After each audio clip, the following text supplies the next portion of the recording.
লোকলজ্জার ভয়ে আমরা অনেকেই বলতে পারি না এই মাছ আমাদের অনেকের প্রিয়, আর সেই মাছটাই হচ্ছে পাঙ্গাস মাছ। হ্যালো সবাইকেই নমস্কার ও আদাব। সবাই কেমন আছেন? আশা করি সবাই অনেক ভালো আছেন।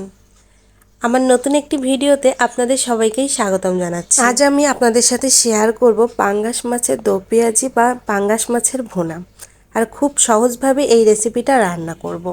তো চলুন দেখা যাক এই রেসিপিটা আমি কিভাবে রান্না করি। প্রথমে লেবু দিয়ে লবণ দিয়ে খুব ভালোভাবে মাছগুলো ঘষে ঘষে ধুয়ে নিয়েছি। তারপর লবণ হলুদ দিয়ে ভালো করে কিছুক্ষণের জন্য মেখে রেখেছি। এখন চুলায় প্যান বসিয়ে তেল গরম করে নিয়ে মাছগুলো প্রথমে একটু ভেজে নেব।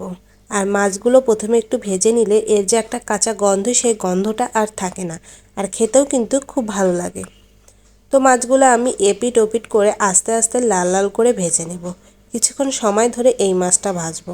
আর আমরা অনেকেই জানি পাঙ্গাস মাছের অনেকটা তেল বেরিয়ে আসে, সেই কারণে খুব সাবধানতারভাবে এই পাঙ্গাস মাছটা ভেজে নিতে হবে। আমার মাছগুলো ভাজা হয়ে গিয়েছে, এখন আমি মাছগুলো তুলে নেব। আর সেই তেলের মধ্যে এখন আমি কিছুটা পেঁয়াজ বাটা দিয়ে দিলাম। অনেকেই অবশ্য গোটা পেঁয়াজও দেয়, কিন্তু আমি পেঁয়াজটা এখানে বেটেই দিয়েছি। আর পেঁয়াজটা বেটে দিলে পাঙ্গাস মাছের ভুনাটা অনেক সুন্দর হয়। পেঁয়াজগুলো এখানে আমি একটু হালকাভাবে লাল লাল করে ভেজে নিচ্ছি। আর এখন এখানে আমি 1 চামচ আদা বাটা আর 1 চামচ রসুন বাটা দিয়ে সবগুলো উপকরণ ভালো করে একটু নাড়াচাড়া করে ভেজে নিয়ে সামান্য পরিমাণে জল দিয়ে দেবো, যাতে করে মশলাটা পুড়ে না যায়। এখন এখানে আমি দিয়ে দিব মরিচের গুঁড়া, হলুদের গুঁড়া, ধনিয়ার গুঁড়া, জিরার গুঁড়া, সাথে লবণ দিয়ে ভালো করে মশলাটা কষিয়ে নেব যতক্ষণ না পর্যন্ত উপরে তেল ছড়িয়ে আসছে। আমি কিছুক্ষণ নাড়াচাড়া করে আমার উপরে তেল ছড়িয়ে আসছে আর আমার মশলাটাও কষানো হয়ে গিয়েছে।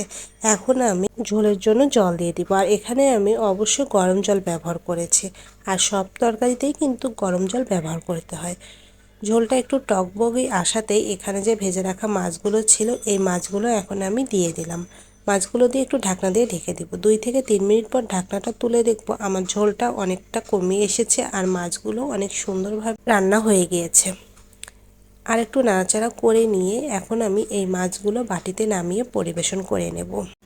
গরম ভাতের সাথে এই মাছ ভুনাটা খেতে কিন্তু খুবই ভালো লাগে।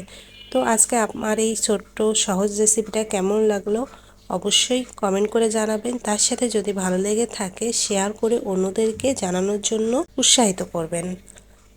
যারা আমার পেজে নতুন তারা প্লিজ আমার পেজটিকে লাইক ও ফলো দিয়ে আমার পাশে থাকবেন। তার সাথে আমার ইউটিউব চ্যানেলটির সাবস্ক্রাইব পাশে বেল আইকন বাটনটি প্রেস করে রাখবেন নতুন নতুন ভিডিও পেতে। আগামীতে আরও সহজ ও নতুন নতুন রেসিপিতে দেখার জন্য আপনাদের সবাইকেই আমন্ত্রণ জানাচ্ছি। ধন্যবাদ সবাইকে।